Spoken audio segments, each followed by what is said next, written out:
Bonjour tout le monde, bienvenue à Vision Cheval. Aujourd'hui, je suis en compagnie de Roch Beaupré. Merci Roch encore de tout ton temps, de tous tes bons conseils.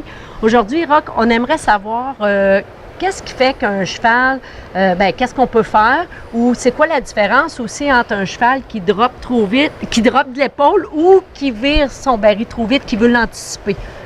Exactement.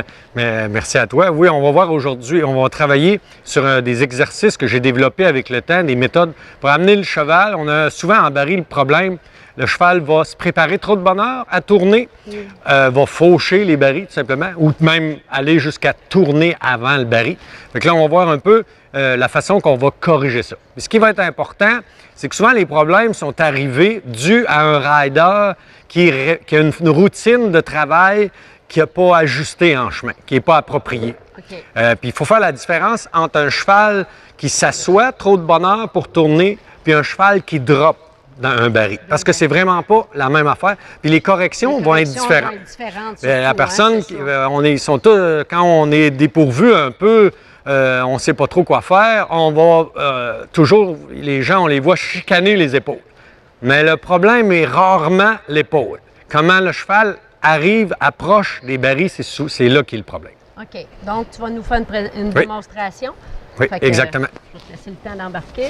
Là, j'ai un cheval aujourd'hui, un nouveau cheval, un cheval qu'on a ridé un petit peu hier, puis qu'on a vu qu'il anticipait les barils, puis on va aller le travailler en conséquence. Puis pendant que je le travaille, je vais essayer d'expliquer le mieux possible pour que vous puissiez voir ce qui arrive. Fait que là, j'installe mon cheval, lui, en général, dans mes 5 points que j'ai parlé, il en comprend, je dirais sur 10, là, une note de, bon, se regrouper, puis tout, là, il est assez bien, mais on n'a pas une moyenne de 8, 9 sur 10. Okay, souvent, il y a des... Ça fait que les pitons ne sont pas toujours parfaits, fait qu'il va être un petit peu plus lourd. Ce qu'on parle, c'est tes pitons, les autres vidéos... Mes 5 points, exactement. 5 points, les pitons de la base. C'est ça. J'aurais à rajouter plus...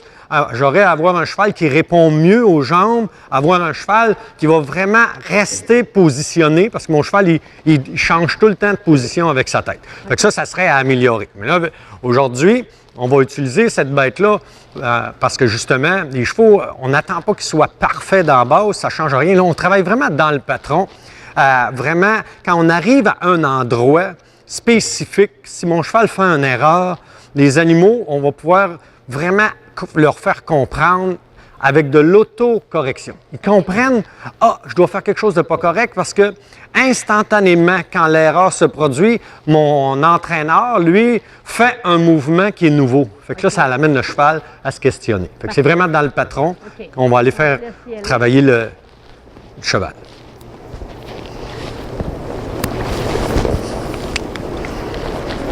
Mon cheval lutte sur ma jambe un peu. Elle fait fouetter de la queue. On va commencer à le travailler à basse vitesse, au trot. Le cheval essaye d'enlever les rênes de mes mains. Quand j'arrive au baril, il est lourdeau un peu ou un, mais c'est surtout au deuxième baril et au troisième baril que le problème survient. Quand j'enseigne, je ne veux pas qu'il coupe l'espace que je lui demande, parce qu'aussitôt que je vais vite, mon cheval coupe l'espace que je demande.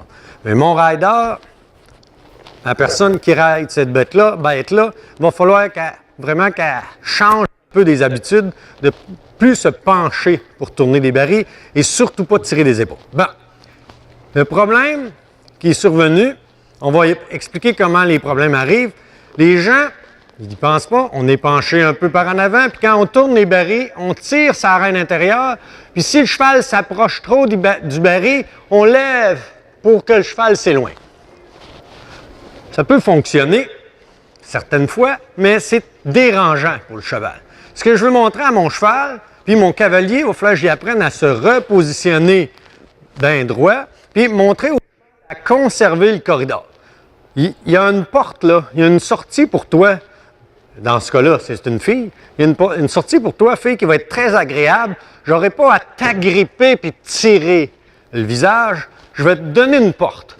Je vais te donner un corridor.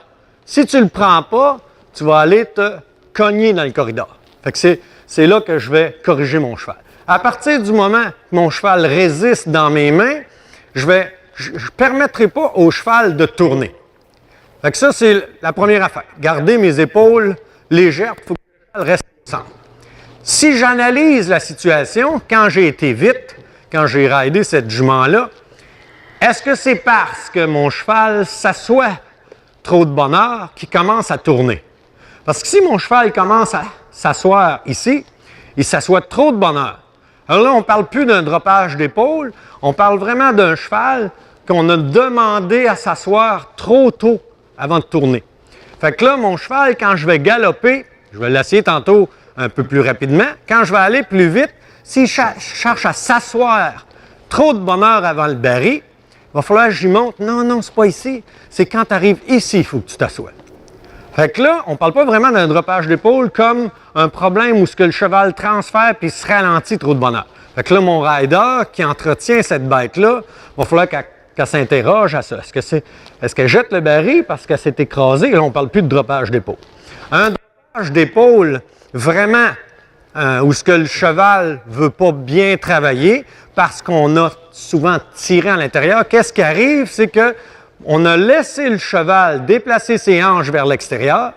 On ne s'en rend pas compte parce qu'on est toujours en train de rider puis regarder en avant. On ride le devant, on pense. Puis là, quand on arrive au baril, on tire sur l'épaule. Mais le problème était que quand le cheval arrive au baril, mon cheval est désenligné.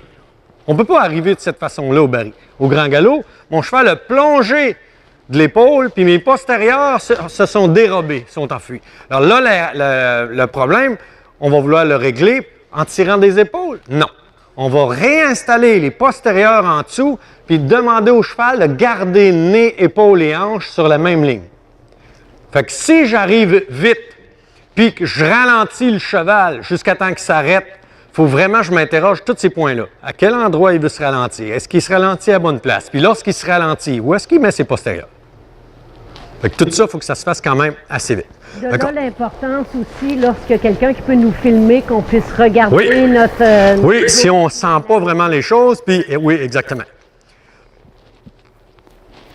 Fait qu'il faut que je change les habitudes de mon rider pour que mon rider soit capable d'être en position de faire les bonnes corrections au bon moment. Je donne un corridor, elle a voulu se coller au baril, elle s'est cognée elle-même. On dit « Ah, Rock a tiré dans la bouche. » Non, c'est très différent. J'ai donné une position, c'est elle a le choix d'aller toucher au mort, l'affronter ou tout simplement prendre la position. Puis quand elle va faire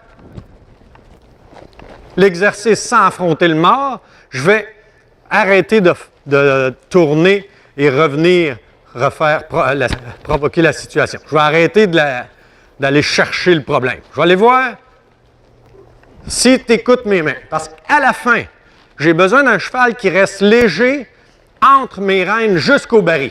Je ne veux pas d'un cheval qui pousse dans mes mains.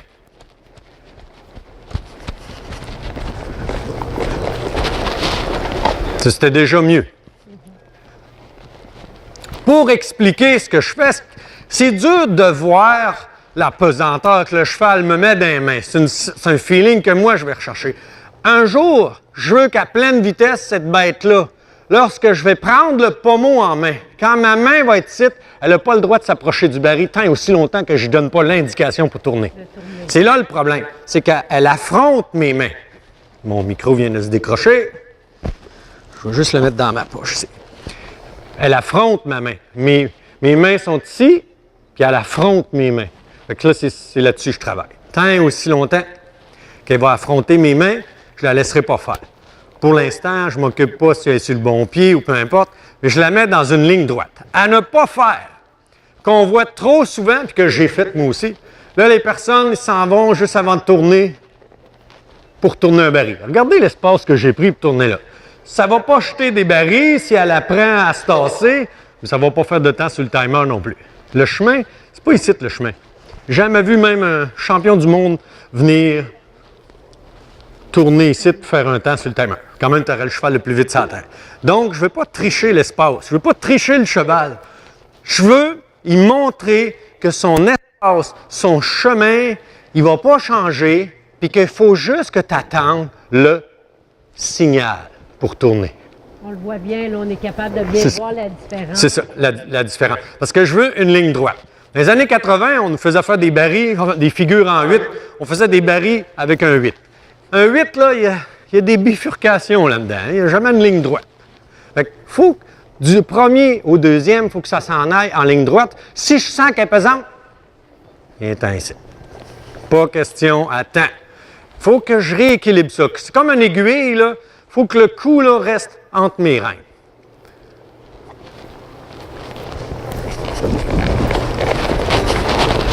Essaye de s'asseoir. Un petit peu trop de bonheur. Moi, je veux qu'elle se ralentit. Au lieu de s'asseoir, elle se ralentit un petit peu trop de bonheur. En se ralentissant, elle s'installe sur le devant. Mes postérieurs vont chercher à s'enfuir, puis mon épaule va rentrer. Moi, je vais pousser le cheval à se ralentir rapidement à cet endroit-là ici. Commence pas à te ralentir 20 pieds avant le baril. On pousse un cheval à s'asseoir. On ne tire pas un cheval à s'asseoir. Ensuite, si elle affronte mes mains, ça, c'est pas mon problème. Elle lève le nez, elle n'est pas contente. Moi, j'ai pas donné de coup. Tout ce qu'elle a à faire, s'installer derrière. On le voit bien aussi pour ralentir vraiment. Le seul mouvement que tu fais, c'est de t'asseoir. Oui, je m'assois. Je m'assois dans selle. Une fois que je recule mes épaules, je m'assois dans selle et que je prends. Si elle est dans mes mains, moi, je ne veux pas sortir de là. Elle va bumper ma main. Ma clôture est installée, mon corridor est installé, il ne va pas plus loin que... Si elle cherche à dépasser mes mains, je ne vais pas la laisser avoir un cheval qui va affronter mes mains tout le temps.